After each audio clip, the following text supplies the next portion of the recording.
There are moments in history when something doesn't just happen quietly. It doesn't remain a rumor. It doesn't sit in the shadow. It doesn't fade into speculation. Instead, it moves from conversation to documentation to process.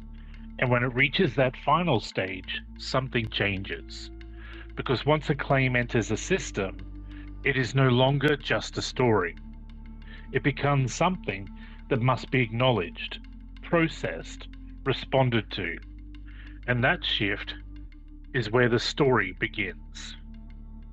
In 2023, a man stepped forward, not from the outside, not from the fringe, not from the speculative edges of the UFO community, but from inside the United States intelligence system. His name was David Grusch, and what he claimed was not ambiguous. It was not lights in the sky, unexplained movement, or unidentified objects. It was something far more structured. He claimed the United States government possesses non-human craft, recovered, studied, hidden.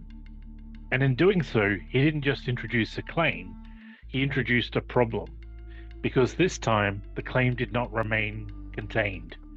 It moved through official whistleblower channels, the Inspector General, congressional oversight, and once it reaches that level, it triggered something very specific. Process. Not belief, not dismissal, process. So tonight, we're not asking, is David Grusch telling the truth? We're asking something far more precise. What happens when a claim becomes credible enough to enter the system, but not verifiable enough to be confirmed? Because once that threshold is crossed, the conversation changes. It stops being about speculation, belief, or interpretation, and it becomes about structure. And if you follow that structure carefully, you'll begin to see something else. Not just what is being claimed, but how reality itself is negotiated inside complex systems. Welcome back to UFO to UAP, the Disclosure Report. I'm your host, Matt Tones. Thank you for joining. Today's episode is titled David Grusch, the Whistleblower, the Claims, and the System Response. Before we examine David Grusch, we need to understand something more. The environment his claim entered, because no claim exists in isolation. It exists within a context, and that context determines how it is received, how it is processed, and ultimately how it is remembered. The post-Blue Book world, to understand this, we go back, not to Grusch, but to the system he entered. A system shaped by decades of investigation, dismissal, uncertainty. In 1969, Project Blue Book ended. Its conclusion was precise. No identified threat, no confirmed advanced technology, no evidence of extraterrestrial vehicles. And from that moment forward, the official position became there is no confirmed anomaly requiring further investigation. But what does that actually mean? It does not mean nothing exists. It meant nothing has been confirmed to the level required for action. And that distinction matters because it created a vacuum, a space where questions remained, data was incomplete, and explanations were inconclusive. But the system moved on. For decades after Project Blue Book, UFOs were not a central focus. Reports continued, but quietly. Investigation became fragmented, and something subtle happened. The phenomenon didn't disappear, but the attention around it did. Let's pause here because this is important. When a system investigates something, fails to confirm it, and then deprioritizes it, that doesn't resolve the issue. It simply reduces its visibility. And when visibility drops, something else takes its place: narrative. Fast forward decades later, something changes. Not in the sky, but in the system. Around the mid-2010s, UAPs re-enter the conversation, not through civilians or fringe reports, but through military encounters. Pilots begin reporting objects with no visible propulsion, objects moving at extreme speed, objects defying known flight characteristics, and importantly, these encounters are recorded. Infrared footage, radar data, multiple sensors. This is no longer anecdotal. This is instrumented observation, and that changes how the system responds.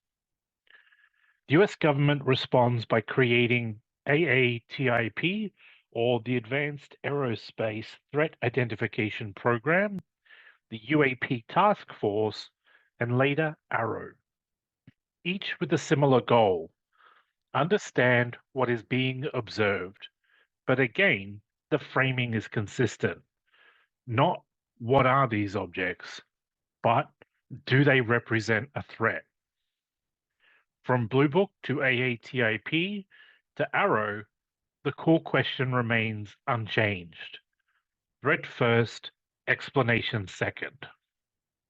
Now we introduce the individual. David Grusch is not an outsider. He operated within the National Geospatial-Intelligence Agency and the National Reconnaissance Office.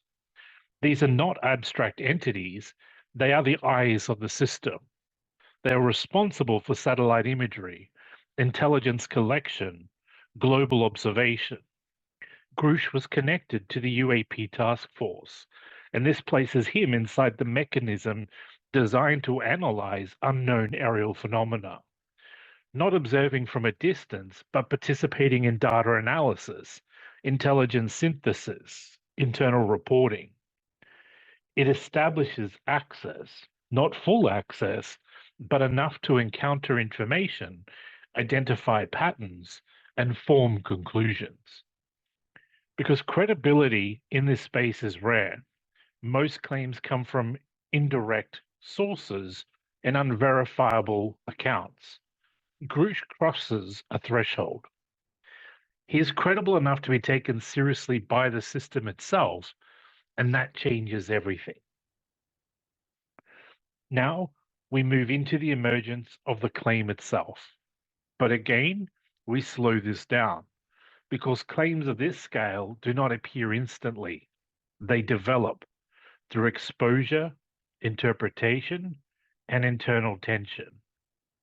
At some point, Grusch reaches a conclusion, not based on a single event or a single piece of data, but based on accumulated information. And that accumulation leads to a belief that something exists within the system that is not being disclosed. This is where precision matters. He does not claim personal direct observation. He claims knowledge of programs, access to information, and conversations with individuals. And from that, he constructs a conclusion. This is where many people misunderstood the situation. Grusch is not saying, I saw a craft. He's saying, based on what I have learned, these programs exist, that this is a different kind of claim. It is second order knowledge, not direct evidence. So at this point, something changes because having belief in what is one thing and acting on it is something else entirely. From someone inside the system, coming forward carries professional risk, legal risk, and reputational risk. So the decision to act requires conviction, not necessarily truth, but conviction.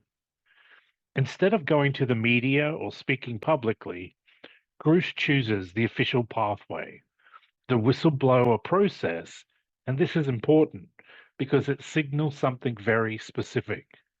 He's not trying to create a story, he's trying to trigger a response inside the system. There is a moment in any complex system where something crosses a line, not a physical line, a procedural one, a threshold between internal belief and formal action. For David Grusch, that moment arrives when the claim is no longer something he carries privately. It becomes something he is willing to submit to the system itself. And this is a critical transition because inside in any intelligent structure, belief has no standing, only documentation, process, and traceability.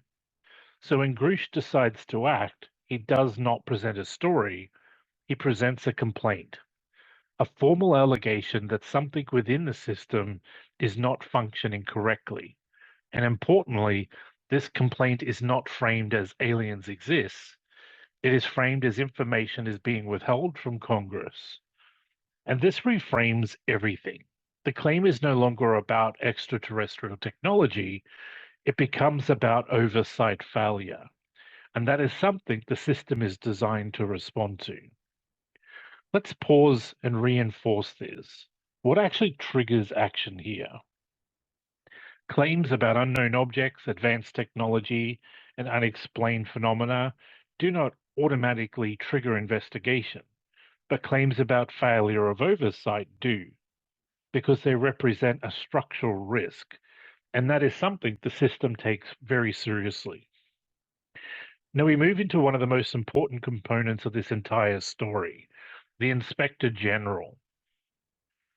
The Inspector General is within government systems and exists to investigate internal issues, ensure compliance, and protect against misconduct. It is a mechanism of accountability, not a truth authority, not a scientific body, but a process designed to determine whether a claim warrants investigation. Grusch submits a complaint alleging that UAP-related information is being improperly withheld from Congress. And it's not framed as discovery, revelation, or confirmation. It is framed as a procedural violation, and that is key. The complaint is reportedly assessed as credible and urgent. This phrase has been widely misunderstood or misinterpreted. Many assumed it means the claims are true, and it doesn't. It means the claimant met a threshold for investigation. In this context, credible means internally consistent, not obviously false, and supported by some level of information. Urgent means it relates to oversight, it may require timely review, it cannot be ignored procedurally. So let's reinforce this clearly now. What does this not mean? Credible and urgent does not mean extraterrestrial craft confirmed, hidden programs verified, or biological material proven. It means this complaint must be taken seriously enough to investigate, and that is a procedural decision, not a factual one. Once the complaint reaches this threshold, it moves from internal review to congressional awareness. Congress represents oversight authority. It is responsible for funding, accountability, and awareness of programs. So if a claim suggests information is being withheld, the Congress must be informed. The transfer of the chain at this stage, the claim moves from internal concern to institutional issue. And that shift is critical because now the system must respond publicly, not necessarily with answers, but with acknowledgement. So again, let's step back. Before this point, the claim existed inside one individual. Now it exists inside the system, and that changes its status, not its truth, but its visibility. Now we arrive at the moment most people focus on, public testimony. Grusch testifies under oath before Congress and alongside other witnesses, and this creates public visibility. The claim is now recorded, documented, and widely distributed. Public testimony does not prove claims, but it does formalize them. It places them into the official record. And once something enters the record, it becomes part of institutional memory. There are constraints. Classified information cannot be disclosed, details may be withheld, and evidence may not be presented publicly. So what we get is a structured claim without full supporting detail. And this creates a powerful effect because the audiences see a credible individual speaking under oath within an official setting. And that combination feels like confirmation, but it is not. It is formalized allegation. Now, we go deeper into the claims themselves. Claim 1, non-human craft. Grusch asserts the US government possesses non-human craft. Let's unpack this slowly. This implies physical objects exist. They are not human-made. They have been recovered. Immediately, questions arise. Where are these objects? Who has access? How were they recovered? What defines non-human? These questions highlight something important. The claim creates structure, but leaves gaps, and those gaps are where interpretation grows. Grusch describes structured programs responsible for recovery, and this suggests organization, continuity, and intentional effort, not random discovery, but systematic activity. He suggests information is restricted, access is limited, and knowledge is segmented. And this is plausible because intelligence systems operate on compartmentalization. But again, plausible does not equal proven. Claim 4, the biological material. This is the most controversial element because it implies not just technology, but origin. And that shifts the conversation entirely. At this point, we pause again because this is where most discussions lose clarity. We now have a credible individual making structured claims through official channels, but we also have no public verifiable evidence. And that tension is where the story exists. At some point, every claim reaches a moment, not where it is made, but where it is answered. For David Grusch, that moment arrives after the claim has moved through the Inspector General into Congress and into the public domain. And once it reaches that stage, the system must respond, not necessarily with detailed, but with position. The official response is measured, carefully constructed, but also consistent. The Department of Defense states there is no verifiable evidence supporting claims of non-human craft, hidden retrieval programs, or biological material. At the same time, the All-Domain Anomaly Resolution Office, AARO, reinforces no evidence of extraterrestrial technology, no evidence of undisclosed programs. This response should start to feel familiar at this stage because it follows a pattern we've already seen. Project Blue Book concluded no threat, no confirmed advanced technology. AARO concludes no evidence, no confirmed programs. Now, what the system is actually saying here, let's just really sort of slow it down a bit. The system is not saying this is impossible. It is saying we have no verifiable evidence to confirm it. That is a very different statement because it leaves something open, not confirmation, but possibility without validation. Now, we examine the space between what was claimed and how it was answered, because this is where the real story exists. The structural gap. On one side, a credible individual making structured claims. On the other, an institution providing structured denial. Between them, no shared evidence, and that creates a gap. When evidence is absent, something else fills the space: interpretation, belief, narrative. This is not unique to UAPs. This is how all complex, unverifiable issues behave. Where access is limited, information is restricted, and verification is difficult. Narrative becomes the dominant force. Now we look at how the claim moves beyond the system into the public.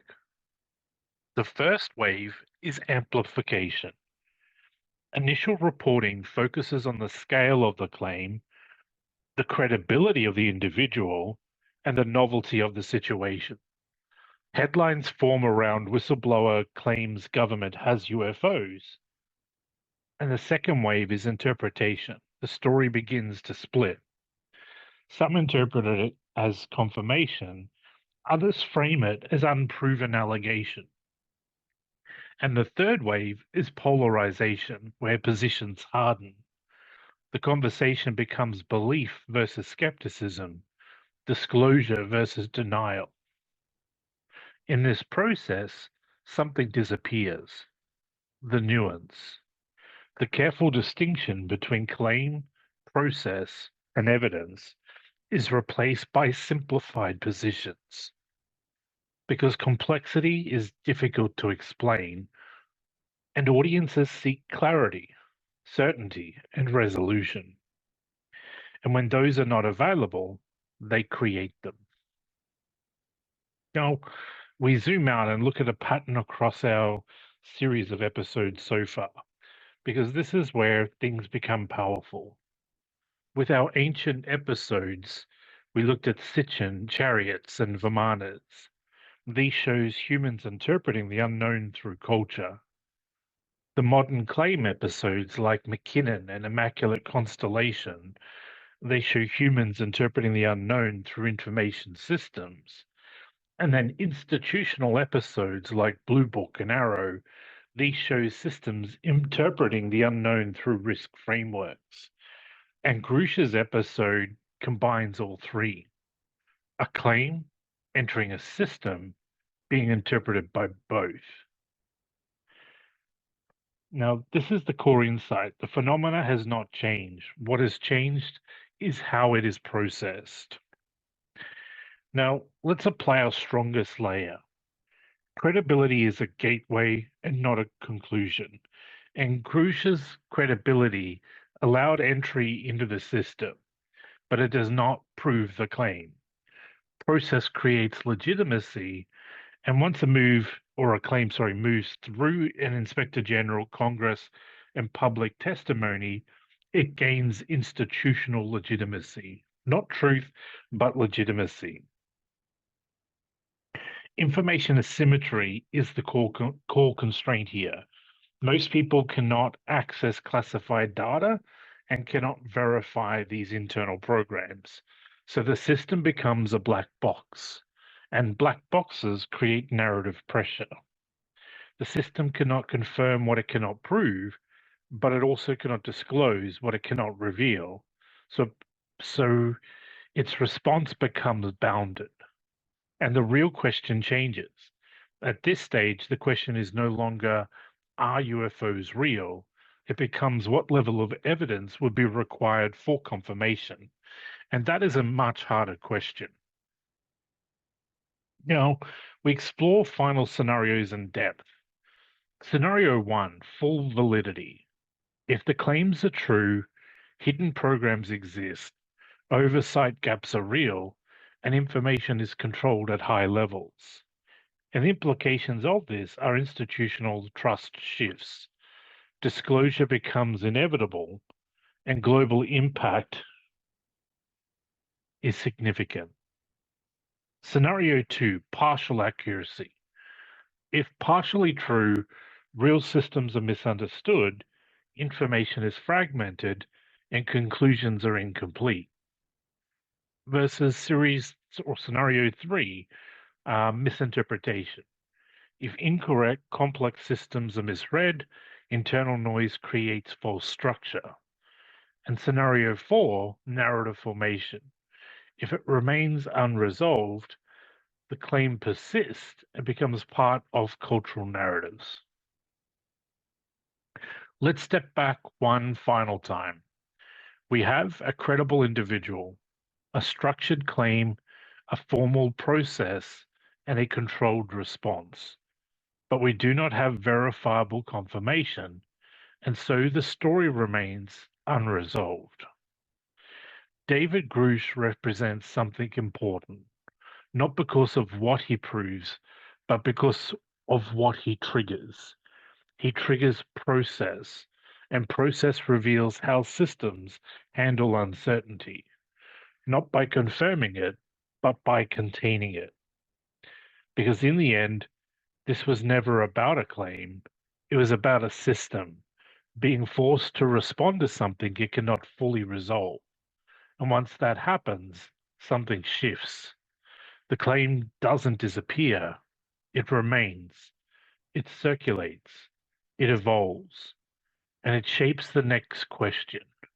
Not what is out there, but what do we actually know, and how do we decide what counts as truth? This is UFO to UAP, the Disclosure Report.